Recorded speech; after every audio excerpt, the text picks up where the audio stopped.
नमस्कार, आपका स्वागत है। गरुड़ पुराण के अनुसार यदि किसी मनुष्य में यह 7 लक्षण दिखाई दे तो वह मनुष्य पिछले जन्म के बाद नरक यातना भोग कर फिर से मनुष्य के जन्म में उत्पन्न हुआ है, ऐसा समझना चाहिए। गरुड़ पुराण हिंदू धर्म के 18 महापुराणों में से एक है। इसके अंदर मनुष्य के आचार विचार संबंधी महत्वपूर्ण नियमों का वर्णन किया गया है। इसके प्रेत कल्प में मृत्यु के पश्चात किए जाने वाले शौच तथा श्राद्ध आदि कर्म, मृत्यु के पूर्व मिलने वाले संकेत, मृत्यु के बाद की यात्रा, स्वर्गलोक, नरकलोक आदि के विषय में भगवान श्री कृष्ण ने गरुड़ जी को विस्तार से वर्णन किया है।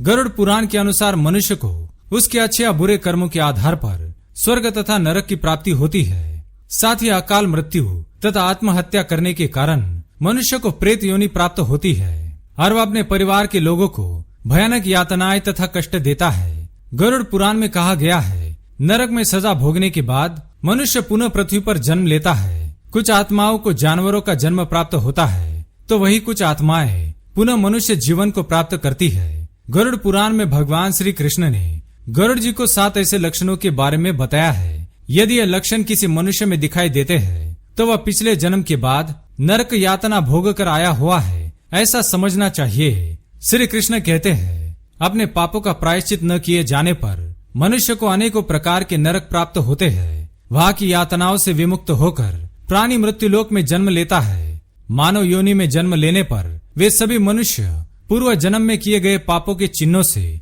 युक्त रहते हैं। यदि किसी मनुष्य में यह चिन्ह दिखाई देते हैं तो समझना चाहिए कि वह मनुष्य नरक में सजा भोग कर आया है। यदि कोई पापी यमराज के लोक में नाना प्रकार के कष्ट सहन करता है और जब उसे वहां से मुक्ति मिलती है तो उन सजाओं के उसके नारकीय शरीर पर चिन्ह प्रकट होते हैं और वह इन्हीं चिन्हों के साथ पृथ्वीलोक पर शरीर धारण करता है। आइए जान लेते हैं उन चिन्हों के बारे में। दोस्तों, अगर आप इस चैनल पर नए हैं तो इसे सब्सक्राइब जरूर करें ताकि आपको ऐसी आध्यात्मिक जानकारी प्राप्त हो। साथ ही वीडियो को लाइक करना न भूले।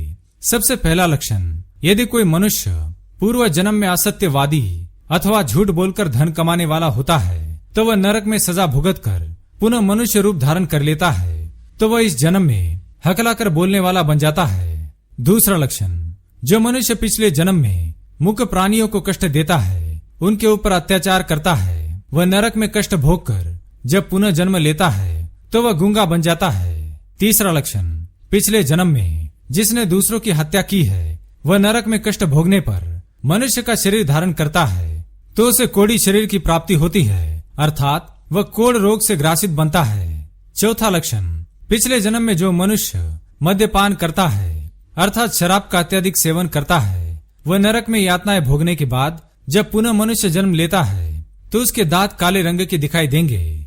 पांचवा लक्षण, पिछले जन्म में जिसने चोरी करके धन कमाया है, दूसरों का सोना चुराया है, वह नरक में सजा भोग कर दूसरा जन्म लेता है तो विकृत नखों वाला शरीर प्राप्त करता है। छठा लक्षण, पिछले जन्म में जिसने गुरु का अपमान किया है, गुरु की पत्नी के साथ बलपूर्वक संभोग किया है, वह पापी नरक में सजा भोगने के बाद दूसरा जन्म लेता है तो वह चर्म रोग से पीड़ित हो जाता है। सातवां लक्षण, जिस पापी ने अपने पिछले जन्म में अत्यधिक धन होकर भी दान धर्म नहीं किया हो, वह नरक में दुख भोगने के बाद दूसरे जन्म में अत्यंत दरिद्री बन जाता है और भिक्षा मांग कर खाता है।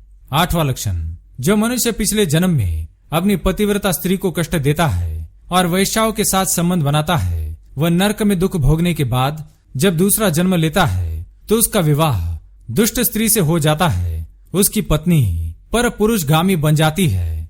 नौवां लक्षण, पिछले जन्म में जिसने दूसरों को अन्न नहीं दिया, स्वयं अकेले ही भोजन किया, वह नरक में सजा भुगतने के बाद जब दूसरा जन्म लेता है तो वह अन्न के एक एक कण के लिए तरसता है और भूख से व्याकुल होकर मर जाता है।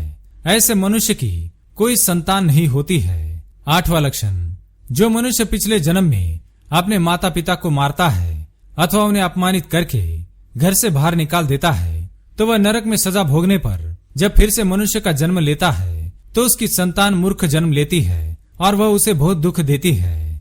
नौवां लक्षण, जो मनुष्य पिछले जन्म में ग्रंथों की तथा पुस्तकों की चोरी करता है अथवा उन्हें नष्ट करता है, वह नरक में सजा भोगने के बाद दूसरे जन्म में जन्मांध बनता है, अर्थात अंधा जन्म लेता है। 10वां लक्षण, जो व्यक्ति रजस वाला स्त्री के साथ संभोग करता है वह नरक में जाने के बाद दूसरे जन्म में नपुंसक जन्म लेता है। इस प्रकार के कई चिन्ह नरक में यातना भोगने वाले मनुष्य के शरीर में प्रकट होते हैं, जो उसके पाप कर्मों के अनुसार उसे मिलते हैं। और जब तक उसे पापों से मुक्ति नहीं मिलती है, वह बार बार जन्म लेता रहता है। तो दोस्तों, उम्मीद है आपको यह जानकारी अच्छी लगी होगी। वीडियो को लाइक जरूर करें और कमेंट में जय श्री कृष्ण लिखना न भूले। साथ ही चैनल को सब्सक्राइब करें। आप सभी का धन्यवाद।